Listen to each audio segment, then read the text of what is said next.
বিসমিল্লাহির রহমানির রহিম। সম্মানিত দর্শক শ্রোতা, সালাম নেবেন। আসসালামু আলাইকুম ওয়া রাহমাতুল্লাহ। আপনাদের মাধ্যমে যারা শিক্ষায় কর্মরত আছেন বা শিক্ষাকর্তা যারা আছেন সবাইকে সবিনয়ে প্রশ্ন করতে চাই, আপনারা সেই সুযোগ করে দিচ্ছেন না তো যে শিক্ষক কর্মচারীরা বলবে যে আপাই ভালো ছিল, সেই জমানায় আমরা ভালো ছিলাম। কেন বললাম, চলেন একটু ব্যাখ্যায় যাই। আমরা আজ দেখলাম যে সরকারি মহা হিসাব নিয়ন্ত্রকের পক্ষ থেকে একটা চিঠি ইস্যু করা হয়েছে যে যেহেতু মার্চের 31 তারিখে চাঁদ দেখার উপর নির্ভর করে ঈদুল ফিতর নির্ধারিত হবে, তাই চলতি মাসের অর্থাৎ মার্চ মাসের বেতন 23শে মার্চের মধ্যে সকল সরকারি, আধা সরকারি, স্বায়ত্তশাসিত, সরকারি, আর্ম ফোর্সেস সবাইকে মার্চের 23 তারিখের মধ্যে মার্চ মাসের বেতন দেওয়ার নির্দেশনা দিয়েছে সিনিয়র সচিবের স্বাক্ষরিত সেই চিঠি ইতিমধ্যে আমি আপনাদের মাধ্যমে প্রচার করেছি। তাহলে আমরা কি সেই প্রশ্ন করতে পারি কিনা যে বেসরকারি এমপিওভুক্ত শিক্ষক এবং কর্মচারীরা ইএফটি একটা খুব সহজ একটা বিষয় এবং খুব ত্বরিত একটা বিষয়, আধুনিক একটা বিষয়, তাকে জটিল করে কৌশলে ইনকাম করার দান্দা হিসাবে তারা কি আমাদের ডিসেম্বর, জানুয়ারি, ফেব্রুয়ারি, মার্চের বেতন আটকে রেখেছে? কেন এই কথা বললাম, চলেন আরও একবার ব্যাখ্যায় যাই।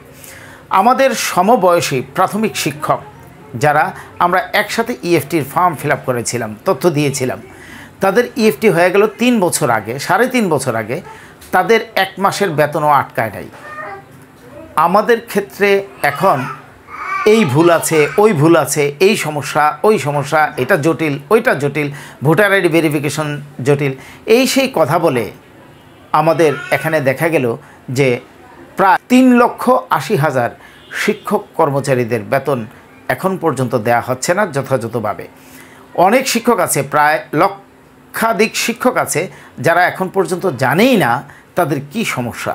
তাদের দেয়া হয় নাই ডিসেম্বরের বেতন, তাদের দেয়া হয় নাই জানুয়ারির বেতন, তাদের দেওয়া হয় নাই ফেব্রুয়ারির বেতন, মার্চ তো অনেক দূরেই আছে। তাই আমরা কি বলতে পারি যে আপনারা কি ইচ্ছাকৃতভাবে সেই কথাটা বলার সুযোগ করে দিচ্ছেন কিনা যে আপার আমলেই ভালো ছিলাম? কারণ আপার আমলে কিন্তু একটা মহামারীর দুর্যোগ গিয়েছে, মহামারী করোনা। সেই করোনাকালীন সময়েও কিন্তু কখনোই আমাদের বেতন 3 মাস পরে বেতন দেওয়া হয় নাই। হয়তোবা ইএফটি না থাকার কারণে 10 তারিখের বেতন 15 তারিখে হয়েছে, ঈদুল ফিতর করে এসে আমরা ঈদ বোনাস তুলেছি, এমনটা হয়েছে। কিন্তু এই বর্তমান সরকারের আমলে যখন আমরা কথা বলতে শিখেছি, আমরা আমাদের অভিযোগের কথা তুলে ধরার সুযোগ পেয়েছি, এমতো অবস্থায় শিক্ষকদেরকে কৌশলে ডিসেম্বরের বেতন না দেওয়া, জানুয়ারির বেতন না দেওয়া, ফেব্রুয়ারির বেতন না দেওয়া, মার্চের বেতন না দেওয়া, এটা কি করা হচ্ছে কিনা এবং তাদেরকে সেই কথা বলার সুযোগ করে দিচ্ছে কিনা যে আপাই ভালো ছিল, আপার আমলেই ভালো ছিলাম? সম্মানিত মাননীয় শিক্ষা উপদেষ্টা, আপনি নতুন দায়িত্ব নিয়েছেন, আপনাকে আমরা গিয়ে ফুল দিয়ে শুভেচ্ছা জানিয়েছি। আপনি বলেছেন যে আমাকে 2 সপ্তাহ সময় দিন, আমি আগে কাজগুলো বুঝে নেই, তারপর আপনাদের সাথে আমি বসবো। মাননীয় শিক্ষা উপদেষ্টা, আপনি অনেক কিছু না বুঝেন, এতটুকু তো বুঝেন যে বেসরকারি এমপিওভুক্ত শিক্ষক যারা 12,500 টাকা দিয়ে সংসার চালায় এবং যাদের কোনো টিউশনই নাই এই বর্তমান প্রেক্ষাপটে, এমতো অবস্থায় শিক্ষকরা কিভাবে চলে, সেই শিক্ষকদের বেতন দেওয়া হচ্ছে না ডিসেম্বর, জানুয়ারি, ফেব্রুয়ারি, মার্চ। অথচ একই কর্মকর্তা, একই মন্ত্রণালয়ের অধীনে থেকে কেউ কেউ মার্চ মাসের 23 তারিখে মার্চের বেতন পাওয়ার নির্দেশনা পেয়ে গেছে। এটা কি আফসোস করার বিষয় কিনা, এটা সবই নিয়ে আপনার কাছে জানতে চাচ্ছি।